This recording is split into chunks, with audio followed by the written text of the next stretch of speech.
Bom dia com Jesus. Perdoe pelo atraso, mas eu pediria que essas perguntas chegassem mais a tempo, ou o irmão divino assim que pegasse, corresse e me entregasse pressa. Às vezes fica contigo aí, né? Esperando. E eu recebi uma perguntinha aqui na última hora, e ela é muito boa. Eu teria quase que um estudo sobre o assunto, mas corri nos meus índices ali, não consegui pegar 3 referências. Nós vamos fazer o seguinte, nós vamos começar o culto à tarde, irmão Carlos, mais meia hora antes, 5h30 da tarde, porque logo domingo que vem já vai começar o horário de verão. Como é que é o horário de verão? O horário de verão vai terminar, né? Porque 5 horas da tarde a igreja já está lotada. Não, começa o programa às 5 horas. Não, peraí, começa o programa 5h30. Essa hora é sempre reservada para a preliminar. Se nós voltarmos a preliminar, vai ser para valer, uma coisa bem feita. Não é? Então, por isso está demorando. Então, a gente iniciaria o programa 17h30, né, irmão Cresce? Está começando às 18h. Assim os irmãos ganham meia hora por causa do ônibus também, problema dos ônibus para voltar depois das 8h30. Não é certo? E volta para o normal, praticamente. Porque domingo que vem já é horário antigo, né? Normal. Aí então começa a partir de hoje mesmo, viu, irmão Cresce? 17h30 solta a fita do rádio. A igreja já está lotada, eu venho observando isso aí. Viu? E domingo todo mundo tem pressa a vir para casa de Deus. Combinado? Então meia hora mais cedo.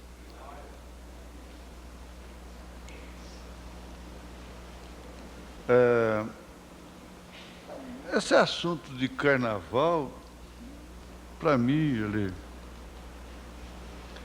faz parte do blam, blam, blam, blam, blam, blam, blam, blam, blam, blam, blam, né? Depois vem lata d'água na cabeça, lá vai Maria. Aí depois cinza na cabeça. E tem o bobo por Cristo e bobo por quem não sei. Todos nós somos bobos, você sabia disso, né? Para não ser bobo, tinha que usar pelo menos 10% da cabeça. Eu uso 1%. O Catita não usa nenhum, porque ele só pensa até meio-dia. Eu tenho um companheiro aí que passou de meio-dia. Eles são terríveis, viu? Terrível mesmo. Passou de meio-dia e começa até a imitar bode. Mas é o maior companheiro que eu tenho. Você sabe que se isso não faz bem para você, isso faz bem para mim. Faz bem para mim. Então, depois é cinza na cabeça, a morte de Jesus, e não comer carne, coisa e tal. Ninguém devia comer carne, era dia nenhum, viu? Você quer saber? É dia nenhum. Carne vermelha, né? Devia comer só carne branca. Nunca franga de granja, porque quanto mais branca, pior nesse sentido, né? Mas frango caipira, aquele que fala nós vai, coisa e tal, né? Frango caipira é aquele que nós vai para a panela, né? Frango de granja fala nós vamos para a panela.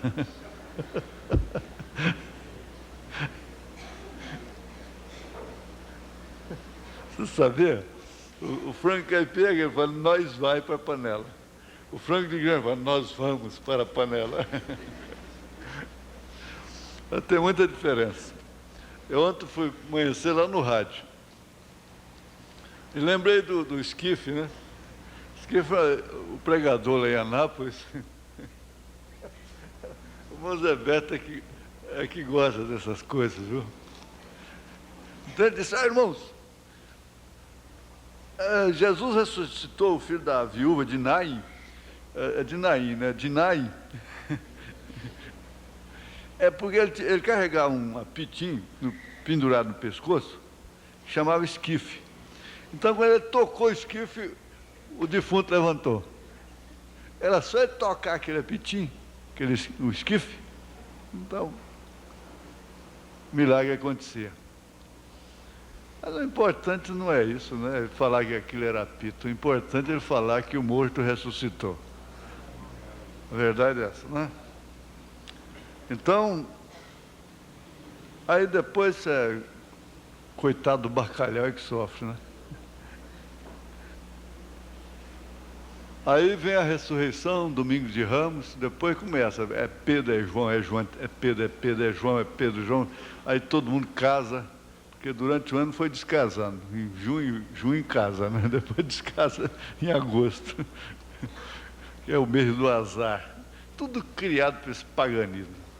Agosto é o mês do azar, no entanto é o mês que a gente fica mais a gosto, né? Fica mais a gosto. Porque até assombrações têm medo do mês de agosto, então você fica mais à vontade, mais a gosto. Aí, é a festa da primavera, e vem assim, logo blam, blam, blam, blam, blam, blam, blam, blam, blam, blam, blam, quer dizer, nasceu Jesus, né? E começa daqui, começa aí. Bom, nós não temos que incomodar com o carnaval, porque isso é osso podre na boca de quem, né? A Bíblia que chama de cães, não sou eu. Mas aqui, uma perguntinha boa. Pastor, eu nunca li a respeito, porém gostaria de saber algo sobre o pecado voluntário e a iniquidade. Penso que são a mesma coisa. Estou certo, ou certa, não dá para me entender aqui? Certo ou errado? Sou-lhe grato, a pessoa assinou. Mas a gente teria um estudo sobre isso. Aliás, já tem feito, né? Tem feito estudo sobre isso. Talvez o irmão não estava ou não se lembra. Aqui na mensagem, não deu tempo para me relacionar. Eu estava correndo lá, deixei tudo na mesa, lá, as relações. Mas peguei 3 referências. Perguntas e respostas, número 15. Coisa relacionada, não é? 127. A pessoa perguntou, eu caí, pequei, estou mortamente errado. Aliás, não fez exclamação, fez exclamação. Exclamação. Estou mortalmente errado. Existe uma chance para mim ficar puro outra vez? Aí, então, o irmão Branham responde, absolutamente. No momento em que você desejou isto, aquilo mostra que Deus jogou aquela linha da vida para te levantar. Simplesmente levanta na sua linha da vida, da fé e oração. Siga em frente em direção ao restante das águias, assim. Vá batendo suas asas, isso é certo. Você voará. Agora, em outras palavras, ele já disse tudo. Que se ainda a pessoa tem aquele desejo de acertar, olha, francamente, aquele estudo de sexta-feira é para ser repetido, é um estudo, não, irmão. É um estudo para ficar, quem sabe até vamos nos descansar aí, repetindo, através do vídeo. Porque eu aprendo quando estou ensinando, eu aprendo quando estou pregando, eu sou corrigido quando estou pregando, eu me afronto, eu me firo, e tudo. Às vezes eu estou ferindo a mim mesmo e tem gente lá, o pastor me marcou. E assim por diante, né? Então, a gente vê ali que nós estamos vivendo numa era caótica em que a condição do tempo é esta: secura. E o termo certo é que Abraão estava seco depois que recebeu a promessa. Isso quer dizer, depois que ele recebeu a mensagem. Ele estava secando cada dia que passava. Então, se ele ficasse olhando pelo espelho retrovisor, ele ficava sempre aquele jovem que eu era.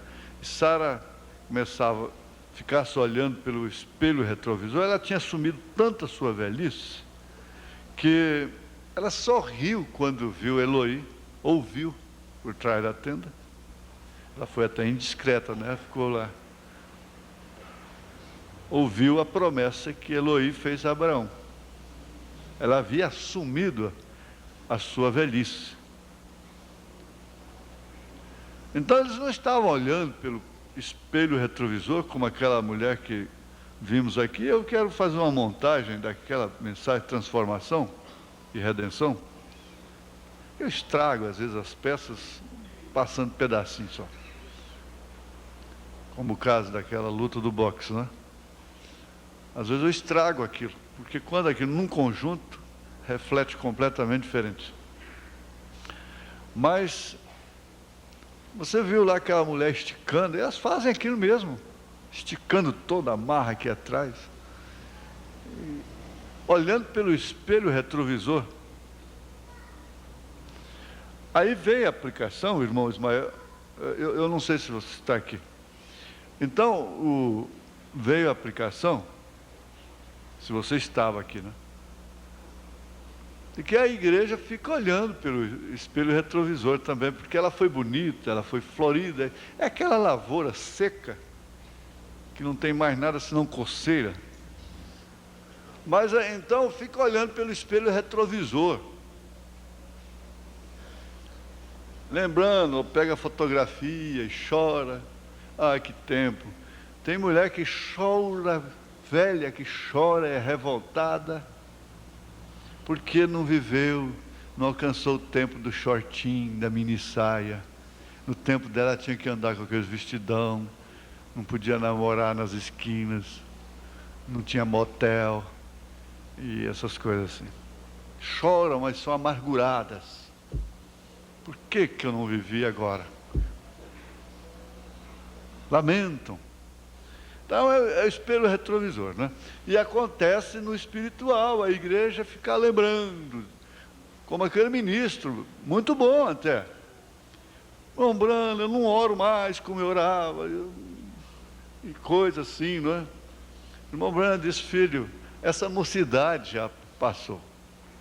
Em outras palavras, essa juventude, esse fulgor já passou. A lavoura está seca. Aí vimos velho querendo casar com menina, menina querendo casar com velho, velha querendo casar com menino, e vice-versa. E aquela coiseira toda, tudo olhando no espelho retrovisor. Clamando. Quer dizer, nós temos de constatar que nós estamos vivendo no tempo que a lavoura está seca, seca mesmo. Só tem coceira se entrar nela. Então, ele disse absolutamente, no momento em que você desejou isto, então é o desejo, é o suspiro de Davi pela água de Belém. É o desejo concentrado na outra vida. É que está conduzindo a igreja. Agora, Sara já não suspirava por um filho.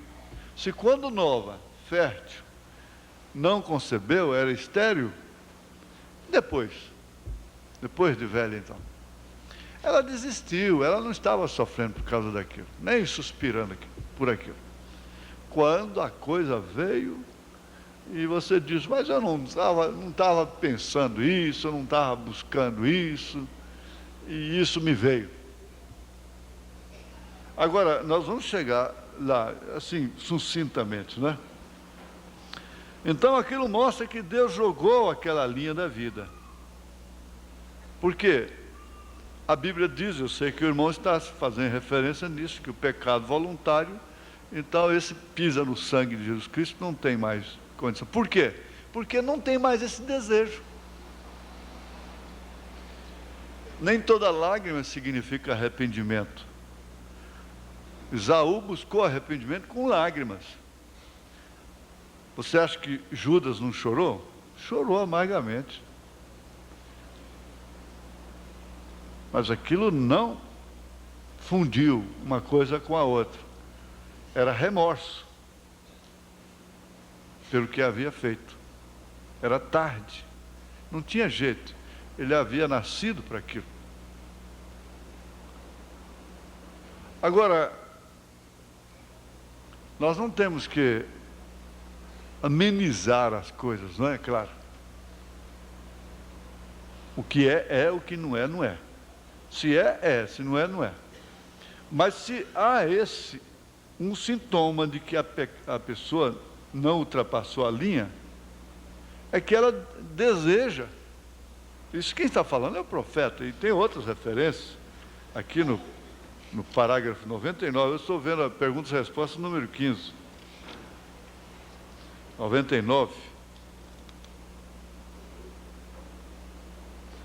Você disse, eu vivi muitos anos em pecado, até que encontrei o Senhor. Por favor, irmão Branham, eu pequei outra vez e não sou digno de estar diante de Ti nesse lugar santo. Por favor, diga-me se posso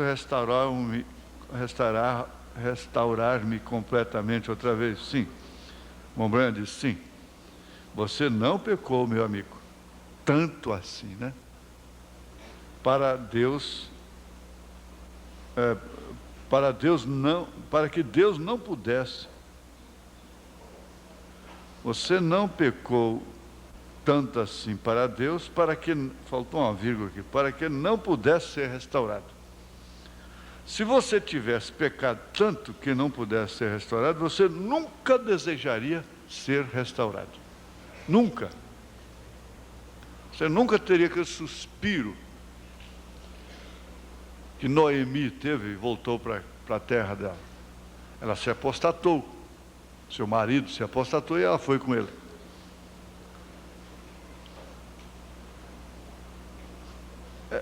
Por isso que eu digo, a pergunta é muito boa. E a pergunta boa merece uma resposta boa, é claro.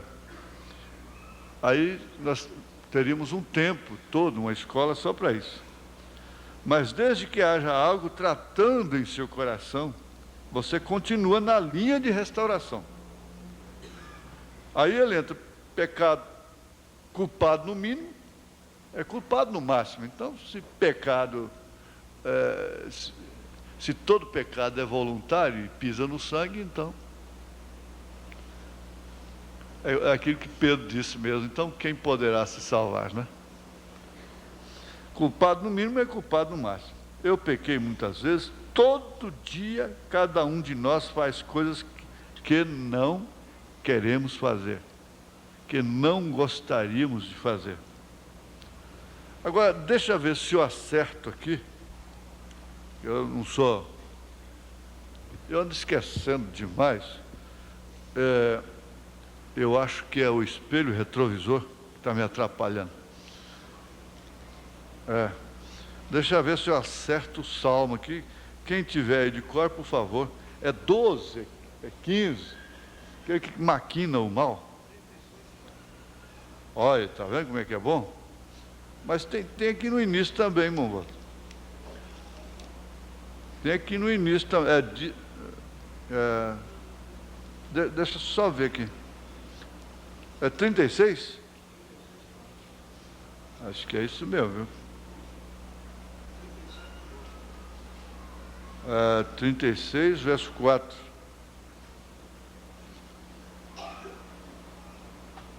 Maquina o mal na sua cama, põe-se em caminho que não é bom, não aborrece o mal. Entre aspas, eu vou pegar aquela mulher e passa a noite arquitetando o plano. Maquina o mal na sua cama, põe-se em caminho que não é bom, não aborrece o mal. Esse Esse está numa situação terrível, não é? Agora, ele tá dizendo aqui coisas que não queremos fazer, que não está dentro de nós. Nós sofremos por estar naquela situação. Você não deseja estar dessa maneira. Você não deseja estar dessa maneira. Então, eu estou mostrando, irmão, o que não é o pecado voluntário. A iniquidade é fazer aquilo que você sabe que não deve fazer. O que praticamente vai combinar na mesma coisa, não é? Na mensagem aos Hebreus, o irmão Brana fala sobre isso também. Mas não dá tempo, viu, irmão? Eu teria aqui mais também sobre como poderei vencer, parágrafo 172. 172.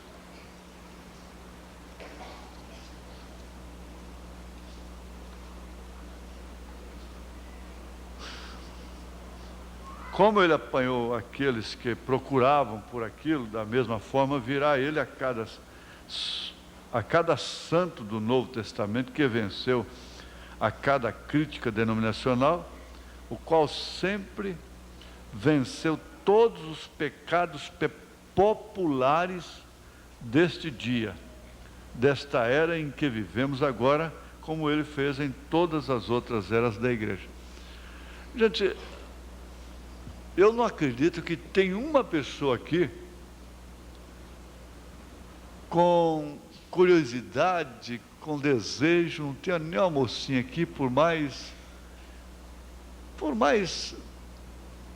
vamos dizer, moderna que seja, que esteja com inveja de uma liberdade para pular carnaval, para estar num clube desse, desnuda.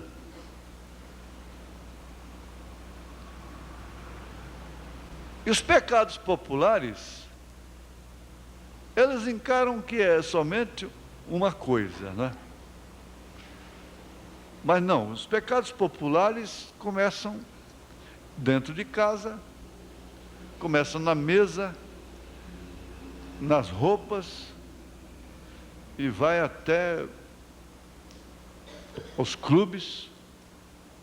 São pecados populares que não depõem governo, não causa impeachment, assim por diante, não causa escândalo, entre aspas. Pode um país que está na situação que o irmão Brana chegou ainda mais de 30 anos atrás dizer, eu não oro mais por esse país,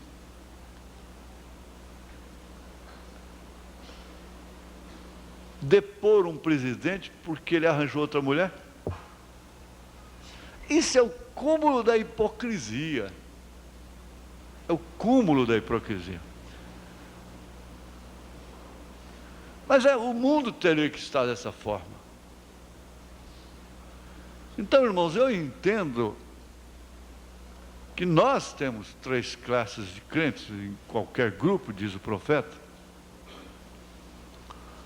Mas a gente tem que ver isso, que a igreja, a pessoa que ama o profeta, começa por ele, ela ama o profeta de Deus. Ela tem uma caminha para ele, um quartinho para ele na sua casa. Isto quer dizer, Jesus está dizendo que está aceitando a ele, a Cristo. Aquele que aceita aquele a quem eu envio, me aceitou. Então tem um lugar para ele em casa. Então a casa não é um lugar de licenciosidade, porque tem um quartinho lá de Jesus. Começou assim, não é? E vai indo assim. Se eu prender muito, eu fico nisso, irmão. Porque é bom o assunto. Aqui na mensagem Cristo Mistério Cristo revelado em sua própria palavra. Se eu soubesse usar meu computadorzinho, nessas horas eu ficava mais desapertado, porque era só apertando os botões aqui, trazia aí para aqui, né? E trazia muita coisa boa. 132.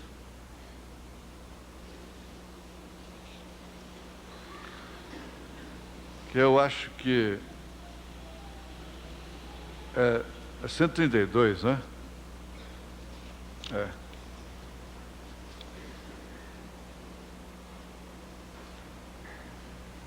Bem, eu falei em línguas, irmão Branham. Bem, não crê você em falar em línguas, irmão Branham? Absolutamente. Bem, eu gritei. Não crê você nisto? Sim. Sim, senhor, eu creio em gritar, em falar em línguas. Eu vivo uma boa vida cristã, irmão Branham. Não crê você nisto? Sim, senhor, eu creio. Mas isso continua não significando que você está salvo. Você é uma boa pessoa, limpa, de moral, santa, boa pessoa. Da mesma forma eram aqueles sacerdotes religiosos até a alma. Tão religiosos que um foi interpretado de uma maneira errada. Foi apedrejado até morrer. A pena capital de brincar com a palavra de Deus era a morte. Agora isso é imutável. A pena capital de brincar com a palavra de Deus.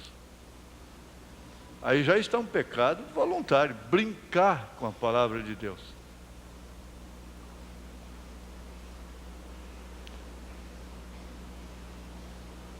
As pessoas têm, por isso, irmãos, por isso é que muitas pessoas sem sabedoria, irmãos sem sabedoria, com famílias que não creem no profeta, não respeitam a mensagem.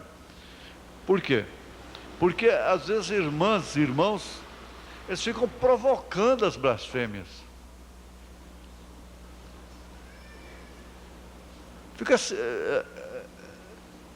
A pessoa não pode ouvir falar sobre a mensagem, não pode ouvir falar sobre profeta, sobre pastor, que blasfema. Para que falar? Mas aquela insistência, e você está levando aquele filho, aquele marido, para o inferno. Fala com a sua vida só, com suas maneiras. O profeta ensinou assim. Paulo também disse. Agora, brincar com a palavra de Deus significa realmente pecado voluntário.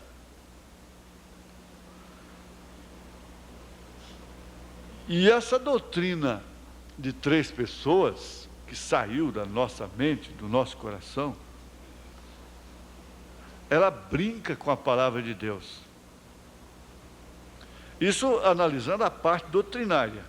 O irmão Branham não veio só para formar pessoas boas para a sociedade, criar moral, pessoas boas, que não fossem trapaceiras. Caso contrário, Deus teria amado a quem? A Esaú e aborrecido a Jacó. Então, Deus não faz isso. Ele não está aqui, o irmão Branham disse, Jesus não pôs a igreja na terra para fazer obras sociais. Tirar o espinho da carne desse mundo aí. Eu nunca acreditei nessa história de bandido que é famoso, que converte lá na penitenciária através dos cultos e coisas, e eles se convertem e daí a pouco são elevados, saem de igreja em igreja dando testemunho. Eu sempre bati contra isso aqui, vocês sabem disso. Quando um preso se converte, ele não é mais do que ninguém, fica parecendo que fez uma grande vantagem. E, ora, o que é isso? Deixa ele quieto aí na igreja, E olho nele. Ele tem que passar por provas. Ele tem que dar frutos. É assim. Então vocês estão fora desse tempo, vocês não alcançaram este tipo de coisa, mas o famoso fulano de tal e ciclano de tal, eles têm sempre um nome, um título, né, de bandido. Se converteu. Artistas, cantoras que se converteram. Tem esse aí que converteu e canta hinos, né, com a cruz no pescoço. E vocês ouvem os hinos dele e chora. E às vezes até quer imitar depois a voz. E mulheres, e artistas, né, cantoras, e se convertem. E se tornam assim, uma estrela do Evangelho. Eu nunca criei nisso. Graças a Deus. Eu acredito que Deus pode transformar um bandido, mas deixa ele lá. Deixa ele lá, não fica arrodeando. Para começar, quando ele se converte mesmo, ele não vai procurar ficar dependendo de igreja, pedindo e essa coisa toda. E ele procura trabalhar. Eu não sei porque que eu entrei nisso. Agora pronto, como é que eu faço para voltar? Hã? Que jeito que volta?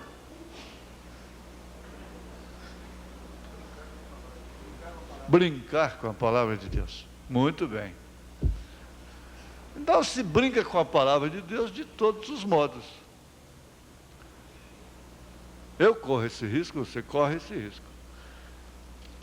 Todo mundo corre esse risco de brincar com a palavra de Deus. E quem brinca com a palavra de Deus, esse vai ter uma pena capital. Pena capital. Vamos deixar assim, porque fica picado, não é? Eu acho que deu mais ou menos para o irmão entender. Um pouquinho só. Ainda eu ouvi essa manhã com as crianças, ansiedade, incerteza, aflitiva, desejo ardente, aflição, preocupação. Então, foi lembrado da irmã que tinha 60 anos e parecia que tinha 30. Esse tipo de ansiedade não pegou aquela irmã, não é? Aquela incerteza aflitiva, aquele desejo ardente, aquela aflição, aquela preocupação. Então, se o corpo não soltasse a adrenalina, viria até suar sangue, como aconteceu com Jesus, que a sua aflição, essa ansiedade foi tamanha, que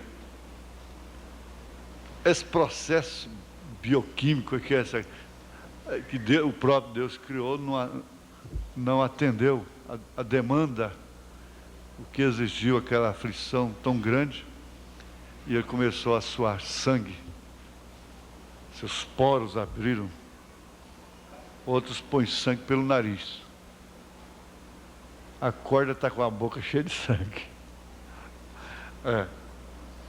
Então a ansiedade, uma incerteza aflitiva, desejo ardente, aflição, preocupação. E veio o versículozinho próprio, né? Vinde a mim todos que estáis cansados e oprimidos, e eu vos aliviarei. Tomai sobre vós o meu jugo e aprendei de mim, que sou manso e humilde de coração. Encontrareis descanso para as vossas almas. Vamos ficar de pé.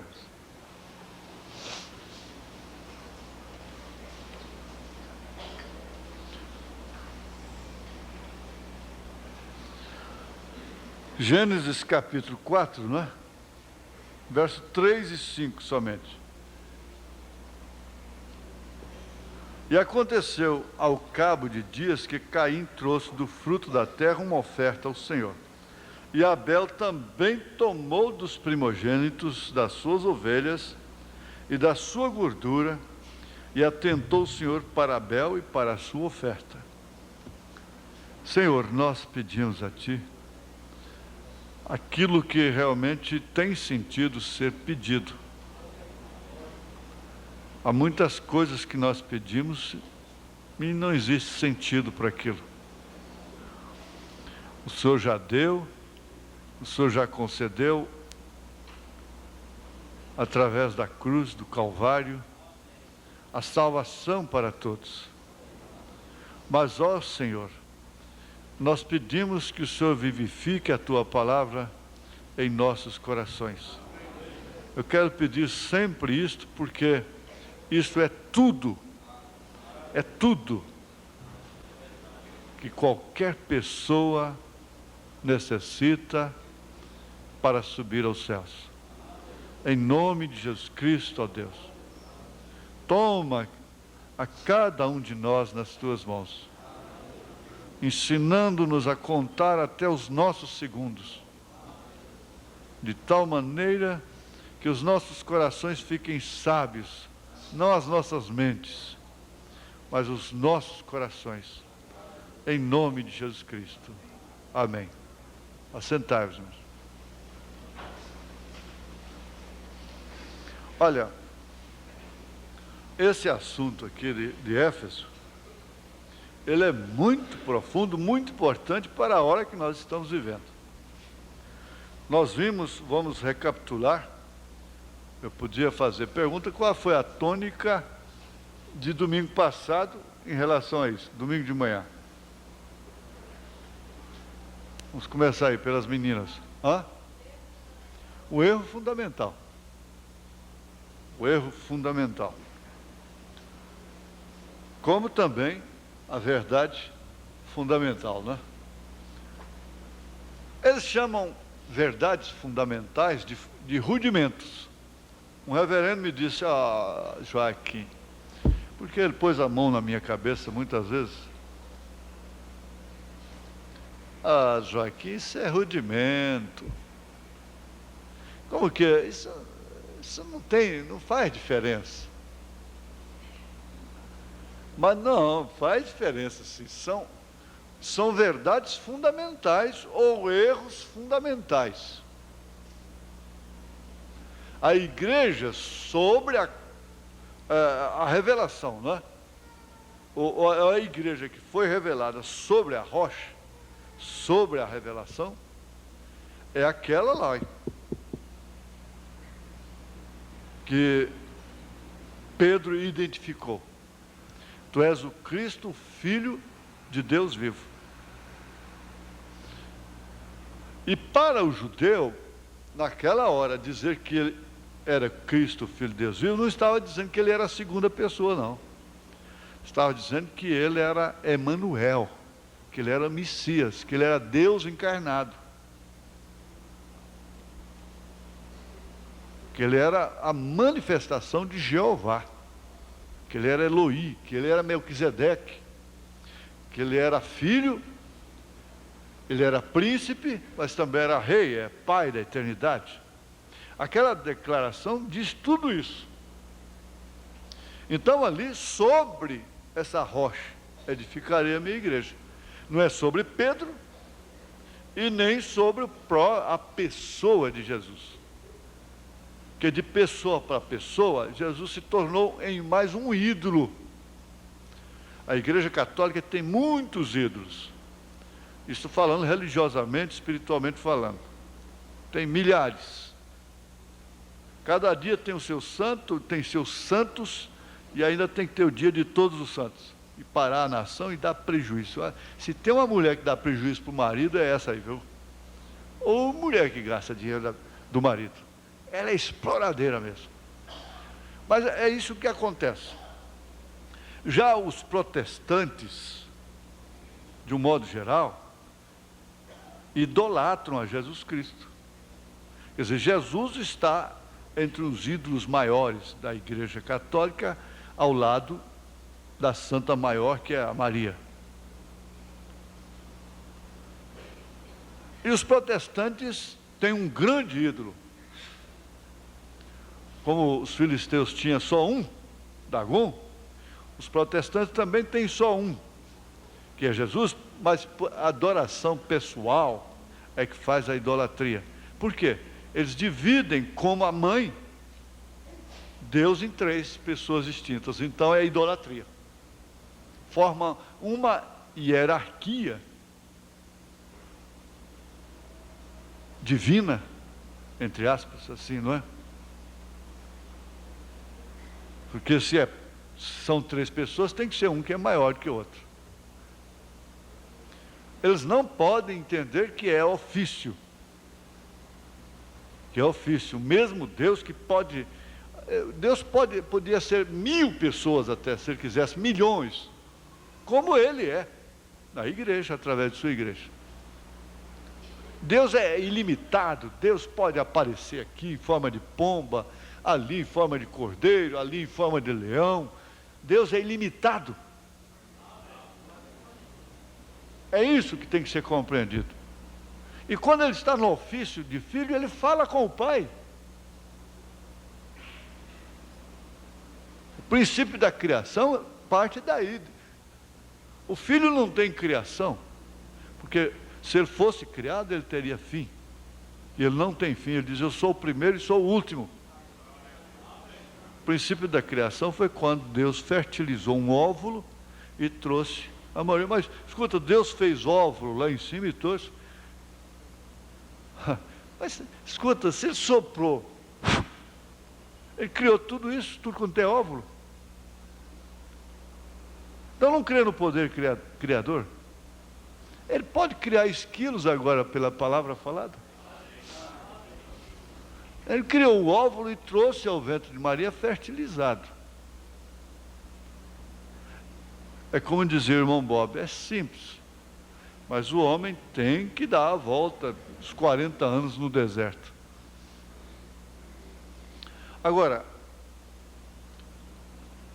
os erros fundamentais contrapõem a verdade fundamental, porque uma mentira é uma verdade pervertida. Se não houvesse verdade, não haveria mentira. Deus não tem em conta o tempo da ignorância. Depois que você tem verdade, aí você pode mentir. Você só mente depois que você conhece a verdade. É interessante isso. Por isso que quem peca é só o cristão. É o cristão que peca. O pecador lá, ele já é um pé de pecado. Ele não está pecando, ele está fazendo o que lhe é próprio. Ele está dando o fruto natural dele. Você se perder no mato, encontrar frutas bonitas no chão, lá em cima, não vê nem marimbondo comendo, bicho nenhum come. Não come não, que você vai morrer. Porque aquilo é uma árvore veneno, é uma fruta veneno. Ela nasceu desde lá das raízes, sua natureza é aquela, e ninguém tem que condená-la. Se você se perder no deserto, algum dia você for passear lá no oeste, lá, ou então lá no oriente, e você se perder lá, irmão, e ver um poço d'água, que não tem girino, não tem cobras, não tem nada, não vê rastro de animais bebendo ali, não bebe não. Não toma não. Agora, se você vê girino, sapo, lagartixa, e cobra e essa coisa, então você pode beber que não morre não.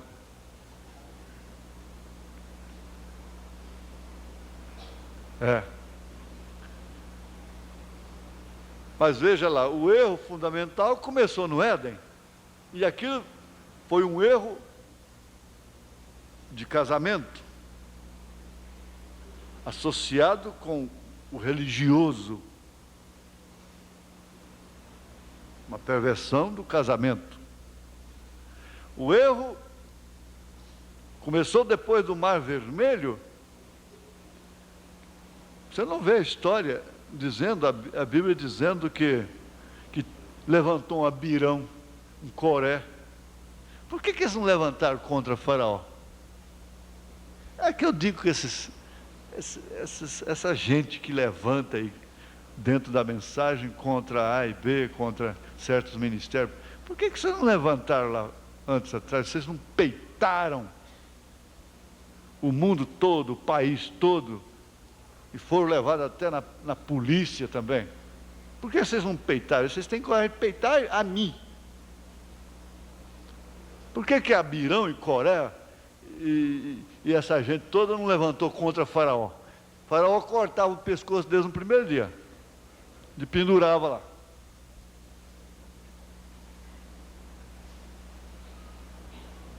Mas é do Mar Vermelho para cá. É depois que sai da denominação, bate tambor e coisa e tal, aquela festa, mas vai passando os anos, vão passando, daí começam o não me toques e aquilo outro, e aquelas dificuldades, e dificuldade com Moisés, e dificuldade com não sei mais quem, dificuldade com mais quem, e vão se virando fronteiriços. Vai afastando daquela amizade que tinha antes, daquele convívio, e vai se recuando, vai voltando, e murmurando. Então, vocês vão analisando, tem sempre o paralelo. Erro fundamental, verdade fundamental. Agora, eu acho isso muito grande, muito importante para o momento que nós estamos vivendo. Por quê? É claro que o Espírito tem que nos dirigir para aquilo que realmente nós estamos precisando na hora.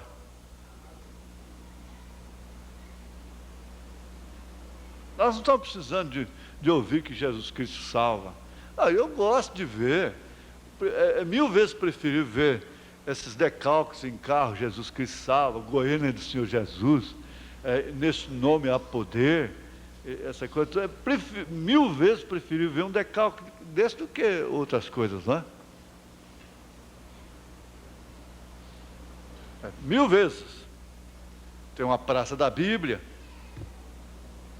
e outdoor. Até estava pensando em fazer um outdoor do irmão Branham, com a coluna de fogo, e escrito: arrependei-vos e cada um de vós seja batizado em nome do Senhor Jesus Cristo. Encher a cidade.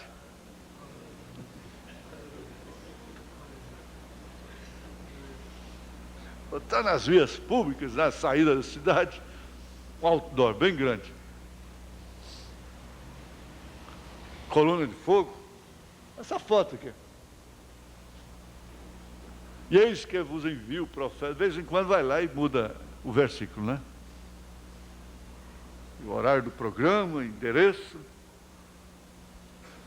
Tudo isso é bom. O profeta disse: eu não estou contra isso. Sabe que isso aí não resolve. Não vai resolver. Não resolve a situação. Houve tempo, olha, é claro, tem mais de 15 anos atrás, que você carregar uma Bíblia era ser discriminado em toda a cidade. Era gente do capeta. Era o povo de Satanás, era o livro do capeta. Ele chamava a Bíblia de o livro do capeta. Aqui em Trindade eles queimaram montões de Bíblia que os missionários levavam para a festa de Trindade. Eles chamavam no alto-falante. Agora ela mudou de máscara. Mas o erro fundamental está lá no Concílio de Nicéia. A verdade fundamental está lá no Pentecostes. Você quer ficar no erro fundamental? Fica com Nicéia. Você quer ficar na verdade fundamental? Fique com Pentecostes, com Efésios 2:20, Pronto. Se eu me perder, eu estou perdendo em cima da rocha. Moisés morreu em cima da rocha.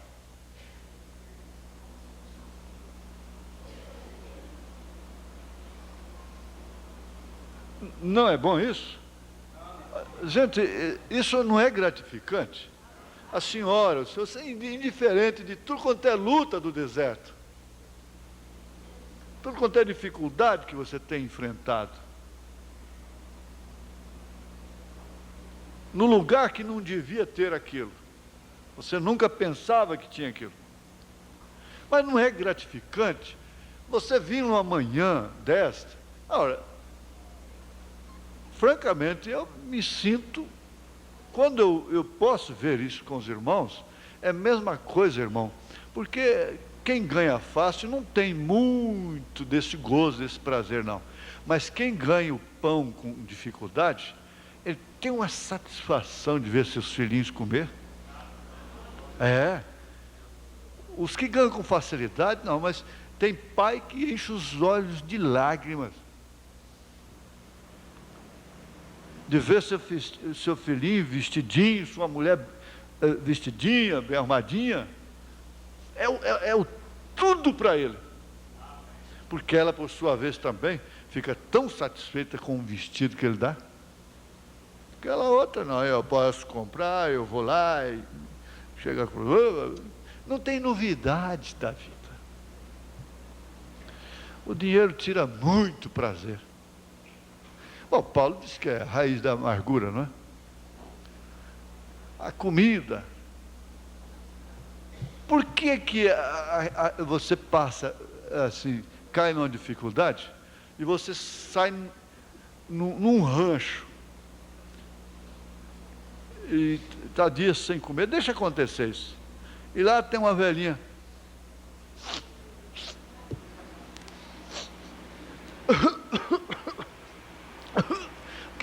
que pigarro na garganta, fogãozinho caipira, panela acho que foi lavada uma vez por mês.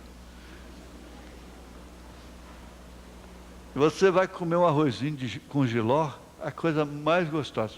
Um rei se perdeu na selva e já tinha 3 dias que ele não comia.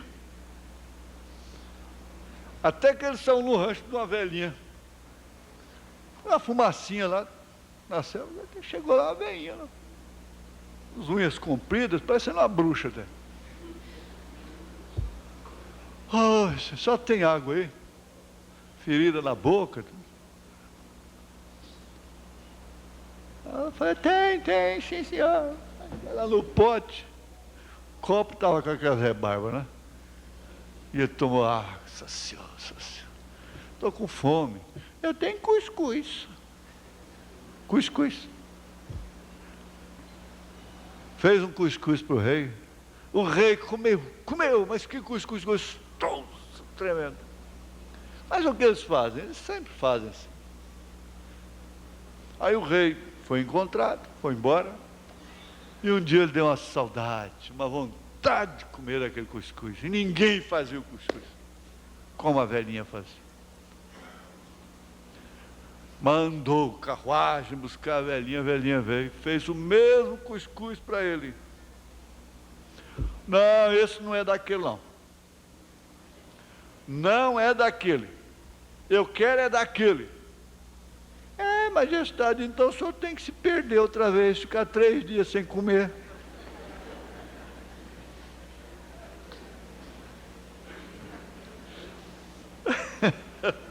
É isso. É isso. Você vê uma botina chiadeira, eu tirava até aquelas gominhas, fazia violinha. Quem que já fez isso? Aí, ó, ninguém. Muita gente fazia violinha. Olha, tá vendo? Eu estou falando, tem muita gente aqui que tem mais de 15 anos. Tá vendo? Ê, Glória! Tá vendo? Eu tirava a gominha dela e fazia violinha com caco de cuia. Não é, irmão Leite? Mas ela só chiava, a botina só chiava quando estava nos pés. Quietinha lá, ela não chiava nunca. Ela não tocava nunca. Não tinha jeito. Então, essas coisas assim que vão formando realmente o fundamento e dando base para a personalidade e para os caracteres cristãos da pessoa. Esse filho que cresce sem sofrer muitas coisas que seus pais sofreram, às vezes o pai disse, meu filho não vai passar pelo que eu passei. Grande vantagem, você devia deixar ele passar, era mais do que você passou. Grande vantagem.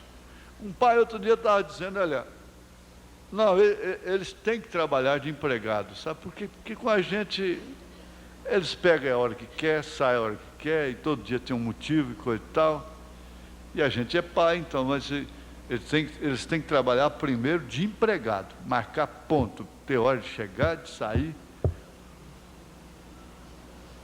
Mas se Deus quiser, filho meu não vai trabalhar de empregado. Tudo bem. Vai fazendo assim. É por isso que nós temos um mundo como temos o de hoje. Mas tudo isso, irmãos, parte de erros fundamentais. E verdades fundamentais. Vamos fixar isto. Não importa se a escola fica só nisso. A nossa fé não tem nada a ver com o Concílio de Nicéia. A nossa fé parte do Concílio de Jerusalém. Aí está certo. No Pentecostes. E Paulo tinha tanta certeza disso, ele disse, edificados no fundamento dos profetas e dos apóstolos.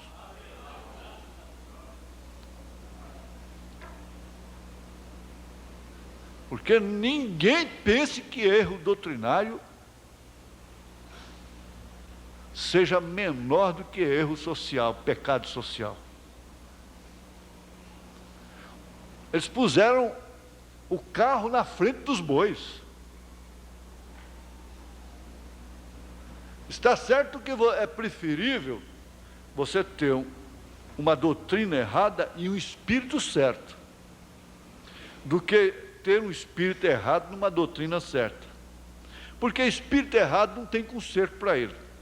Se o espírito da pessoa é errado, não veio lá dele, lá de cima. E tendo o espírito, tendo a doutrina errada, um espírito certo, a verdade chega, pronto, ele sai da doutrina errada. Juntou o queijo com a marmelada. Deu tudo certinho. Então, nós vamos fixar isto, essa gratidão, você tem que ter essa gratidão no coração, que supera qualquer dificuldade do deserto. Mas foi também, espera aí, de onde partiu a coisa? Logo do Moisés, que coitada, está morta. Não entrou na terra prometida. Primeiro teve que ficar leprosa.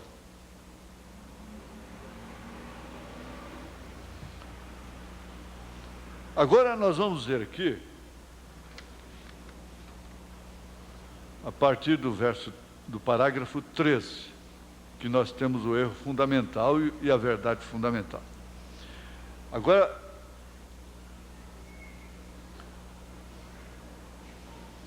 porque surgirão falsos cristos e falsos profetas, e farão tão grandes sinais e prodígios que, se possível fora, enganaria até os escolhidos. Por quê? Os falsos profetas usariam a verdade. Uma doutrina que não tem verdade não engana ninguém. Ela tem que ter verdade. Ela tem muita coisa verdade. E quanto mais verdade ela tem, mais enganosa ela é. Essa doutrina aí de Porto Rico, de William Soto, que ele é Cristo, ele é o Senhor, e que nós estamos no milênio, e coisa e tal, essa não engana ninguém, gente. Tem coisa muito mais bonita, muito mais dá consenso, mais decente até. E teriam que usar realmente o verdadeiro, a verdade.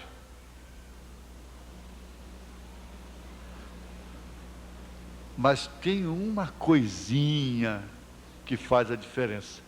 Ali na era de São Martim, que foi a era de Pérgamo, Martim foi extremamente usado por Deus. Foi um homem de um poder tremendo na terceira era.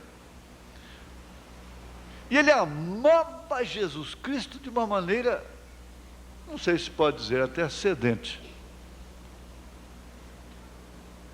E o diabo sabia disso. E como Paulo disse que ele tem poder para se transformar em anjo de luz, para começar ele era um anjo de luz, Lúcifer. Então ele apareceu para Jesus coroado. Veja, a doutrina estava tudo certinha, mas certinha. Dos pés até a cabeça. Mas um detalhe ficou.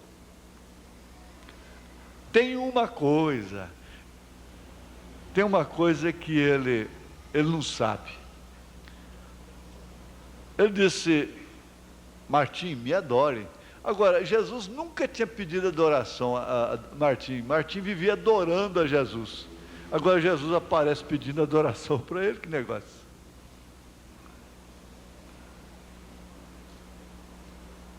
Me adore, eu sou Jesus. Então Martim não foi daqueles que incha o pescoço, a veia do pescoço e fala a língua. Não. Se fosse um pentecostal desse aí saía dando testemunho: oh, Jesus apareceu para mim, ia de igreja em igreja, né? Virava um pássaro raro. Mas Martim ficou quieto, sóbrio, não foi se ajoelhando, não. Olhou de cima, tudo igualzinho, é ele mesmo, né? Quando chegou na cabeça, tinha coroa. E o Espírito Santo não te deixa enganar. Se possível, enganaria até os escolhidos, mas não é possível.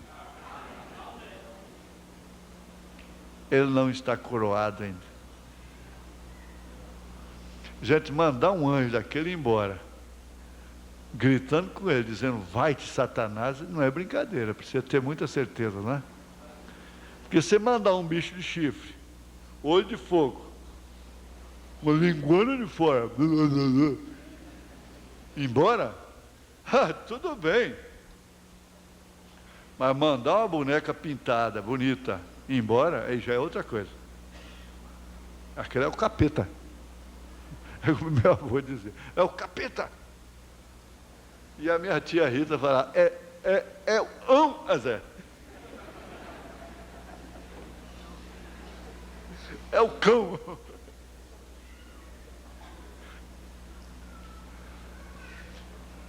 Mas Martim diz: vai-te, Satanás. Pum, que desapareceu. E ele ficou com Jesus. E Jesus ficou com ele. Então, se possível, não é possível. Por quê? Estão fundamentados. O caso do irmão Branham, do ministério do irmão Branham. Se o irmão Branham não tivesse revelado os selos do Apocalipse, se ele não fosse verdadeiro, para começar, Porque esses selos selou o ministério como o sétimo anjo. Isso abrange Gênesis a Apocalipse. Abrange a Bíblia toda. E se ele apenas fosse um pregador moralista de vida limpa, não, ele não seria profeta. Isso teria virado uma denominação. Eu disse, não, nunca vai virar denominação. Eu disse, nunca. Nunca.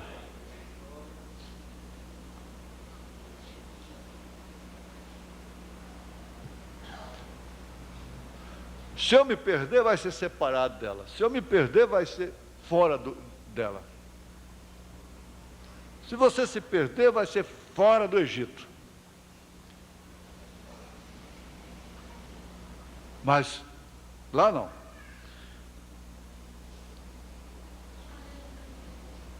E então, a resposta está claramente diante de nós. Há uma igreja verdadeira e uma falsa igreja.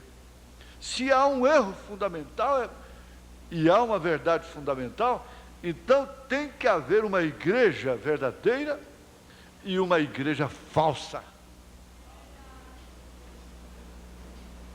Há uma vinha verdadeira e uma vinha falsa.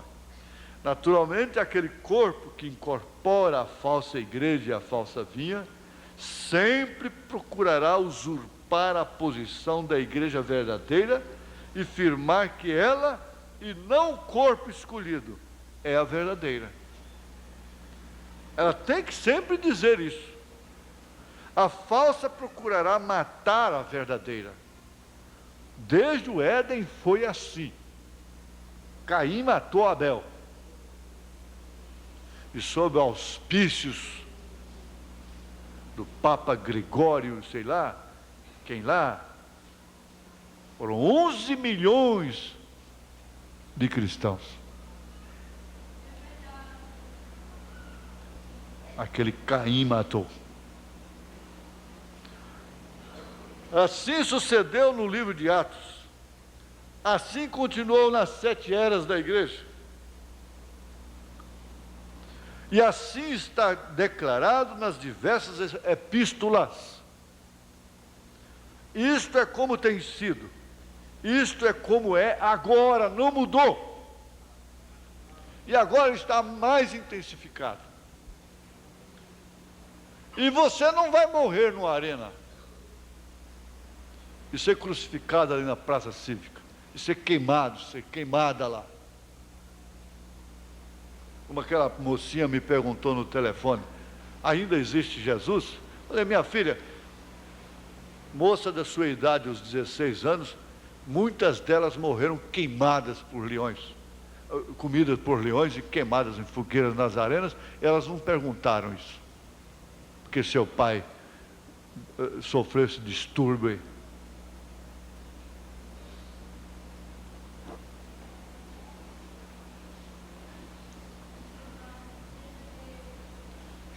É a era do engano, é a era das circunstâncias, da naturalização das coisas. Isto é como tem sido, isto é como é agora, isto é como será, isso não pode mudar. Nós vimos aqui que essa doutrina, isso entrou lá na igreja da Galácia, os adventistas começaram lá. Vocês leram em casa a carta aos Gálatas, porque aí clareia muito mais. E circuncisão e aquela coisa toda. Nós vimos que a verdade fundamental ficou estabelecida em Atos capítulo 15, pelo Espírito Santo. Não comer carne sufocada, nem o sangue, evitar a corrupção do mundo. E nessa hora eu me ponho como seu advogado. Você pode ser errada, pode ser errado no que for, mas você não é do mundo.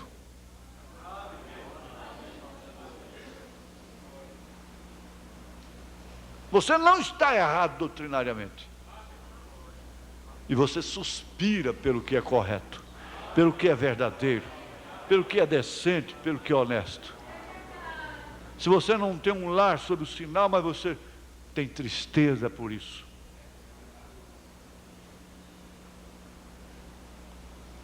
Deus já viu quanto você chorou por causa disso. Deus já viu as madrugadas que você acorda e ninguém vê. Deus já viu ó, que você está no lavatório e vai escarrar sangue.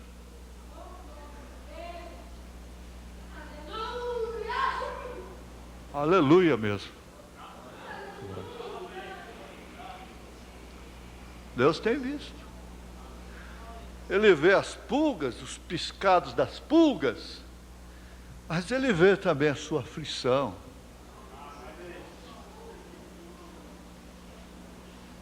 Ele vê porque que você está acabada antes do tempo.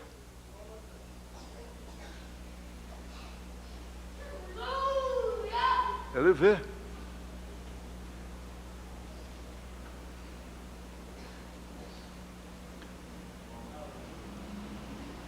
É isso que deve fortificar o seu coração, fortificar a sua fé, fortificar o seu amor. Ele vê, vocês não sabem de nada. Eu não sei onde o irmão Agenor, dentista, mora. Mas, ultimamente, é raro o dia que eu não estou lembrando do irmão Agenor.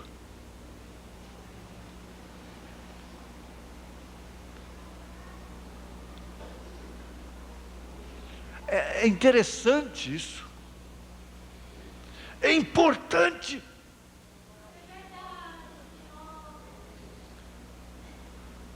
Saber que você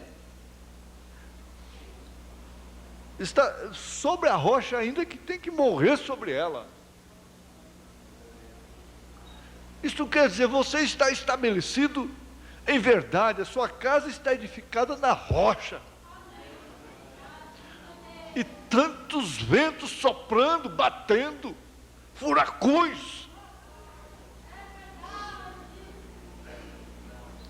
E os imprevisíveis, o cientista diz, olha, você pode prever furacões, pode prever, sei lá o que mais, e todos os fenômenos da natureza, menos os terremotos.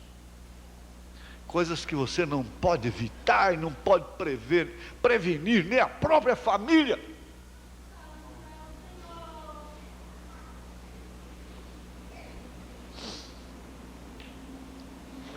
Agora tomemos muito cuidado para que não nos confundamos neste ponto.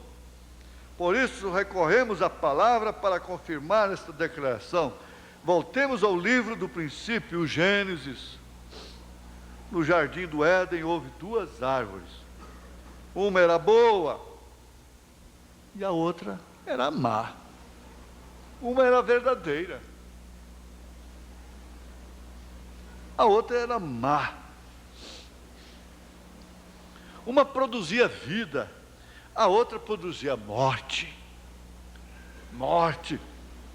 Houve dois filhos que originalmente ofereceram sacrifício a Deus. Permitam-me repetir isso. Ambos o ofereceram sacrifício a Deus. A Deus, não foi um oferecendo a Deus e o outro ao diabo.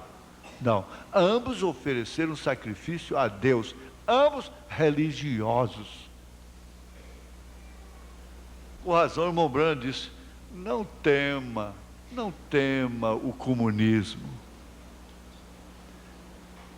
Você tem que temer, se é que tem que temer, ou ter cuidado, é com o engano dessa falsa igreja. E aconteceu no cabo de dias que Caim trouxe do fruto da terra uma oferta ao Senhor, e Abel também trouxe dos primogênitos das suas ovelhas e da sua gordura, e atentou o Senhor para Abel e para a sua oferta. A essas alturas é o que nos interessa.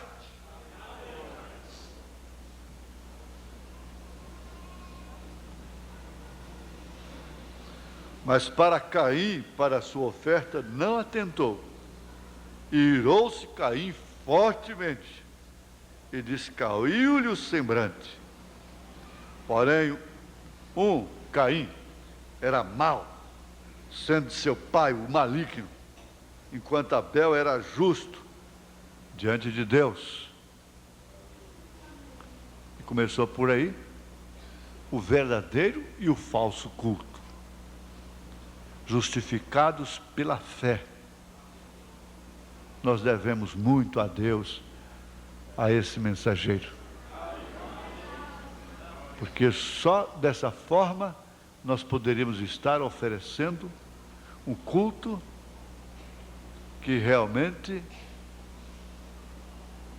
deveria ser o fruto de uma fé que, por sua vez, nos justifica.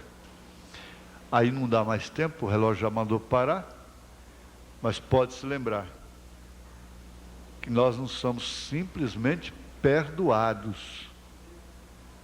Todo mundo é perdoado, mas não é todo mundo que é justificado. Justificado é aquele que nunca peca, nunca pecou diante de Deus. Mas Paulo nunca pecou, mas ele matou cristãos, nunca pecou, nunca matou. Esse aqui é o justificado. Vamos ficar de pé, irmãos.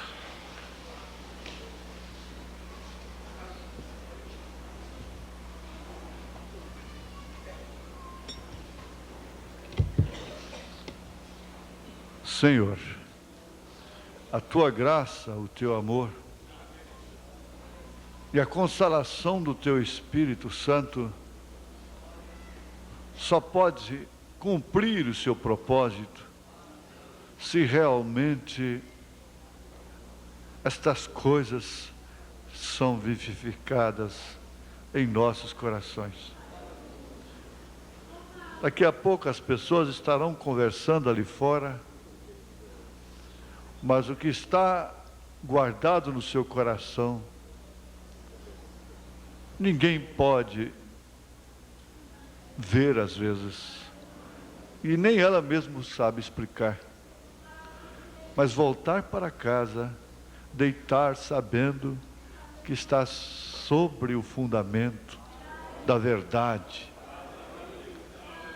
isso é o maior tranquilizante, é a maior confiança.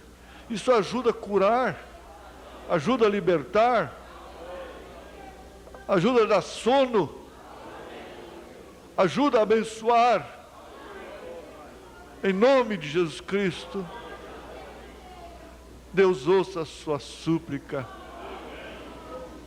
Deus possa te dar força nessa ansiedade, nessa aflição. Em nome de Jesus Cristo, o Senhor põe a sua mão poderosa sobre você e te recompense por estar aqui, pela sua palavra, em nome de Jesus Cristo. Amém. Amém. Olha, gente, então vai começar meia hora mais cedo. Combinado? Abençoe mais um ou outro.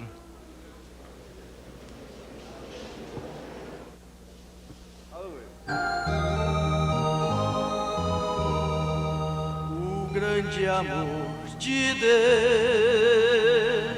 este maravilhoso amor, é bem maior do que alguém possa imaginar.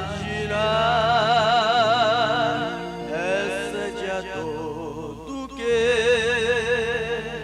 o possa conhecer.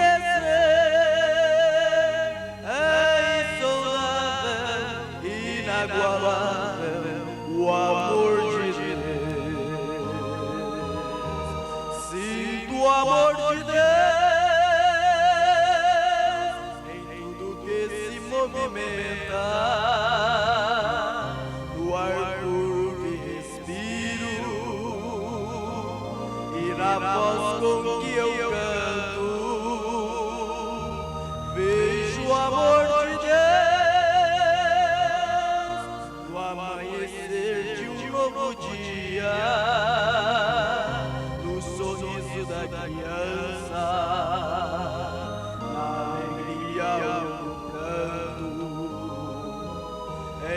qualquer ocasião, posso sentir este grande amor a cada passo que eu der, mesmo quando o fim vier e a jornada chegue ao fim. Pois eu sei que este grande amor refletido em toda a criação me concede a alegria de saber que a cada dia este amor cuida de mim. Em qualquer ocasião posso sentir este grande amor a cada passo que eu der, mesmo quando o fim vier e a jornada chegue ao fim. Pois eu sei que este grande amor refletido em toda a criação me concede a alegria de saber que a cada dia este amor cuida